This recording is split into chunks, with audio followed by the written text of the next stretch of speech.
El vaso de leche. Manuel Rojas. Afirmado en la barandilla de estribor, el marinero parecía esperar a alguien. Tenía en la mano izquierda un envoltorio de papel blanco, manchado de grasa en varias partes. Con la otra mano atendía la pipa. Entre unos vagones apareció un joven delgado. Se detuvo un instante. Miró hacia el mar y avanzó después, caminando por la orilla del muelle con las manos en los bolsillos, distraído o pensando. Cuando pasó frente al barco, el marinero le gritó en inglés. I say, look here. El joven levantó la cabeza y, sin detenerse, contestó en el mismo idioma. Hello. What? Are you hungry? Hubo un breve silencio, durante el cual el joven pareció reflexionar, y hasta dio un paso más corto que los demás, como para detenerse. Pero al fin dijo, mientras dirigía al marinero una sonrisa triste. No, I'm not hungry. Thank you, sailor. Very well. Sacóse la pipa de la boca al marinero, escupió y colocándosela de nuevo entre los labios, miró hacia otro lado. El joven, avergonzado de que su aspecto despertara sentimientos de caridad, pareció apresurar el paso, como temiendo arrepentirse de su negativa. Un instante después, un magnífico vagabundo, vestido inverosímilmente de harapos, grandes zapatos rotos, larga barba rubia y ojos azules, pasó ante el marinero, y éste, sin llamarlo previamente, le gritó. Hey, are you hungry? Yes, sir, I am very much hungry. Sonrió el marinero. El paquete voló en el aire y fue a caer entre las manos ávidas del hambriento. Ni siquiera dio las gracias, y abriendo el envoltorio calentito aún, sentóse en el suelo, restregándose las manos alegremente al contemplar su contenido. Un atorrante de puerto puede no saber inglés, pero nunca se perdonaría no saber el suficiente como para pedir de comer a uno que hable ese idioma. El joven que pasaba momentos antes, parado a corta distancia de allí, presenció la cena. Él también tenía hambre. Hacía 3 días justos que no comía. 3 largos días. Y más por timidez y vergüenza que por orgullo, se resistía a pararse delante de las escalas de los vapores, a las horas de comida, esperando de la generosidad de los marineros algún paquete que contuviera restos de guisos y trozos de carne. No podía hacerlo. No podría hacerlo nunca. Y cuando, como en el caso reciente, alguno le ofrecía sus sobras, las rechazaba heroicamente, sintiendo que la negativa aumentaba su hambre. 6 días hacía que vagaba por las callejuelas y muelles de aquel puerto. Lo habían dejado allí un vapor inglés procedente de Punta Arenas, puerto en donde habían desertado de un vapor en que servía como un muchacho de capitán. Estuvo un mes allí, ayudando en sus ocupaciones a un austriaco, pescador de centollas, y en el primer barco que pasase al norte embarcándose ocultamente. Lo descubrieron al día siguiente de zarpar y enviáronlo a trabajar en las calderas. En el primer puerto grande que tocó el vapor lo desembarcaron y allí quedó, como un fardo sin dirección ni destinatario, sin conocer a nadie, sin un centavo en los bolsillos y sin saber trabajar en oficio alguno. Mientras estuvo allí el vapor, pudo comer, pero después, la ciudad enorme que se alzaba más allá de las callejuelas, llenas de tabernas y posadas pobres, no la atraía. Parecíale un lugar de esclavitud, sin aire, oscura, sin esa grandeza amplia del mar, y entre cuyas altas paredes y calles rectas la gente vive y muere aturdida por un tráfago angustioso. Estaba poseído por la obsesión del mar, que tuerce las vidas más listas y definidas como un brazo poderoso, una delgada varilla. Aunque era muy joven, había hecho varios viajes por las costas de América del Sur, en diversos vapores, desempeñando distintos trabajos y faenas y trabajos que en tierra casi no tenían aplicación. Después de que se fue el vapor, anduvo y anduvo, esperando del azar algo que le permitiera vivir de algún modo, mientras que tomaba sus canchas familiares. Pero no encontró nada. El puerto tenía poco movimiento, y en los contados vapores en que se trabajaba no lo aceptaron.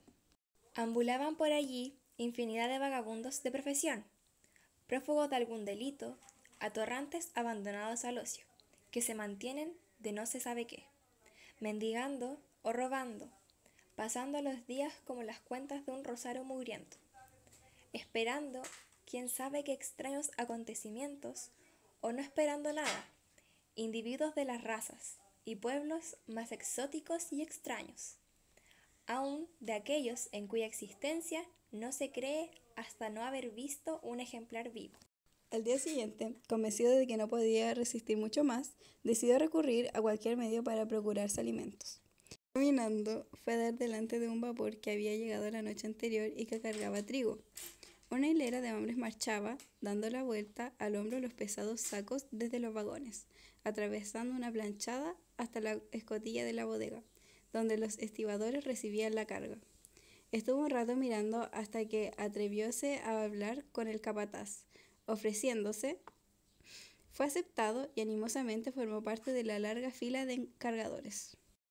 Durante el primer tiempo de la jornada trabajó bien, pero después empezó a sentirse fatigado y le vinieron vaidos vacilando la planchada cuando marchaba con la carga al hombro. Viendo que a sus pies la abertura formada por el costado del vapor y el murallón del muelle, en el fondo del cual el mar manchado de aceite y cubierto de desperdicios gogloteaba sordamente.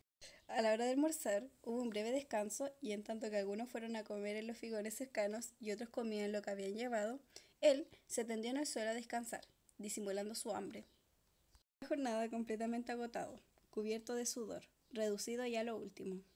Mientras los trabajadores se retiraban, se sentó en unas bolsas acechando al capataz y, cuando se hubo marchado el último, acercóse a él y confuso y titubeante, aunque sin contarle lo que sucedía, le preguntó si podían pagarle inmediatamente o si era posible conseguir un adelanto a cuenta de lo ganado. Contestóle el capataz que la costumbre era pagar al final del trabajo y que todavía sería necesario trabajar el día siguiente para concluir de cargar el vapor. Un día más, por otro lado, no adelantaban un centavo. Pero Le dijo. si usted necesita, yo podría prestarle unos 40 centavos. No tengo más. Le agradeció el ofrecimiento con una sonrisa angustiosa y se fue. Le acometió entonces una desesperación aguda. Tenía hambre, hambre, hambre. Un hambre que lo doblegaba como un latigazo.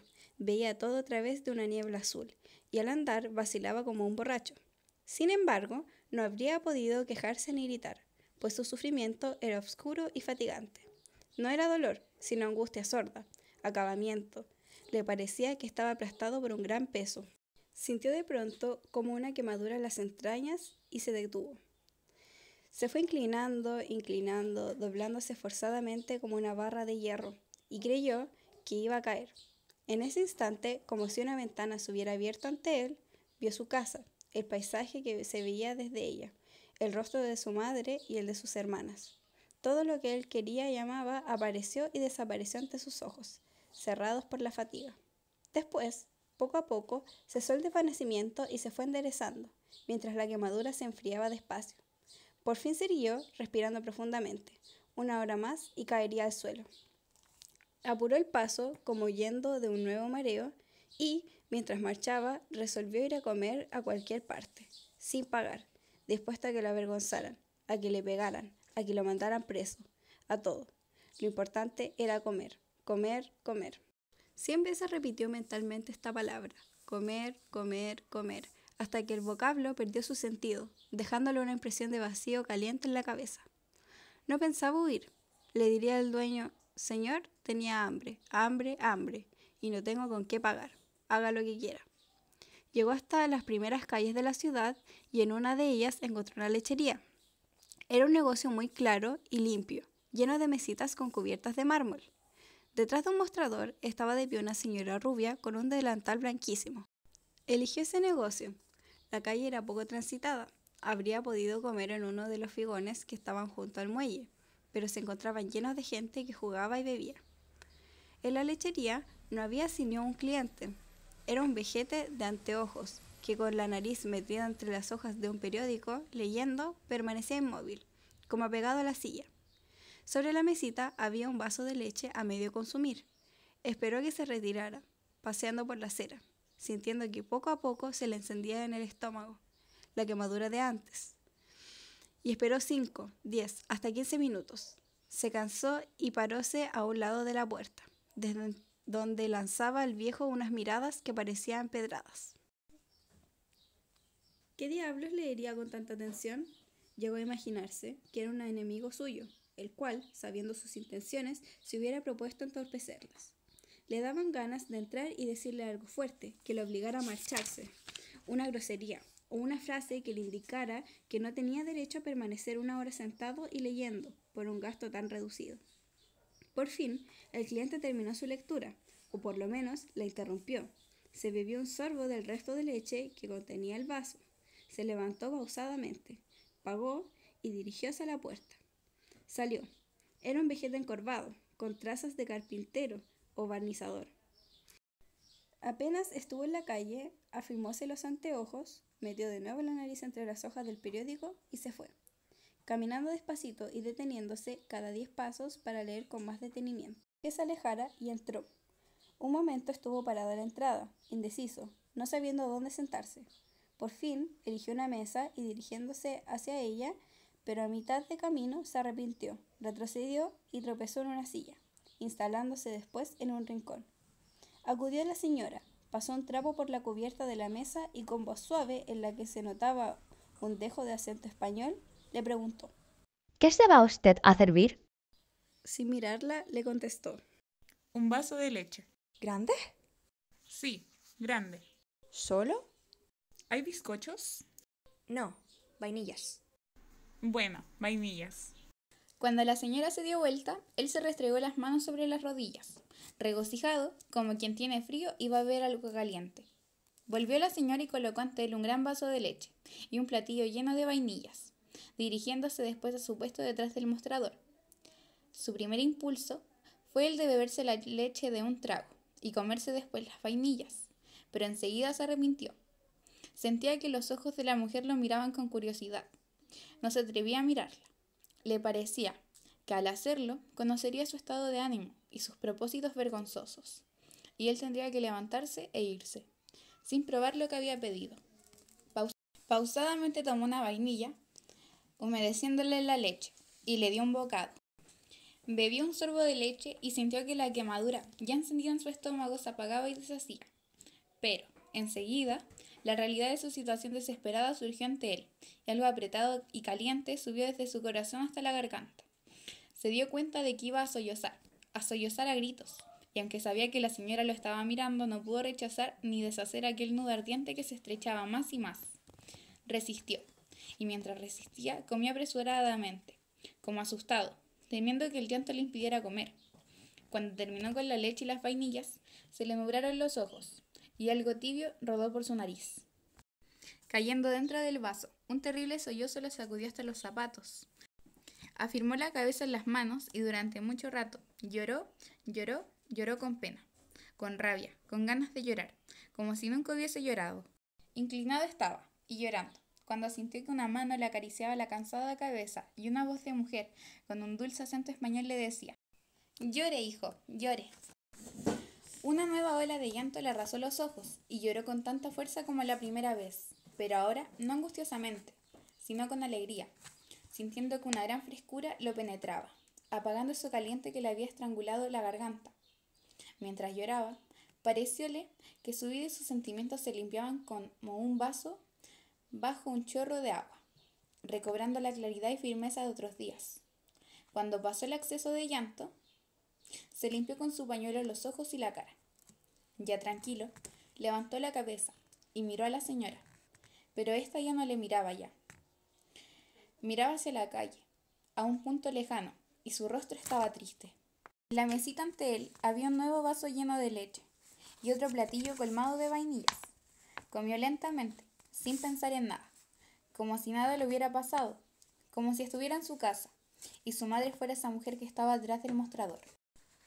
Cuando terminó, ya había obscurecido y el negocio se iluminaba con una bombilla eléctrica. Estuvo un rato sentado, pensando en lo que le diría a la señora al despedirse, sin ocurrírsele nada oportuno. Al final se levantó y dijo simplemente: Muchas gracias, señora. Adiós. Adiós, hijo. Le contestó ella. Salió. El viento que venía del mar refrescó su cara, caliente aún por el llanto. Caminó un rato sin dirección, tomando después por una calle que bajaba hacia los muelles. La noche era hermosísima y grandes estrellas aparecían en el cielo de verano.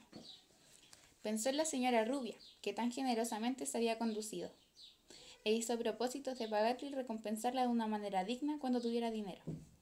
Pero estos pensamientos de gratitud se desvanecían junto con el ardor de su rostro, hasta que no quedó ninguno, y el hecho reciente retrocedió y se perdió en los recodos de su vida pasada. De pronto se sorprendió cantando algo en voz baja. Se irguió alegremente, pisando con firmeza y decisión.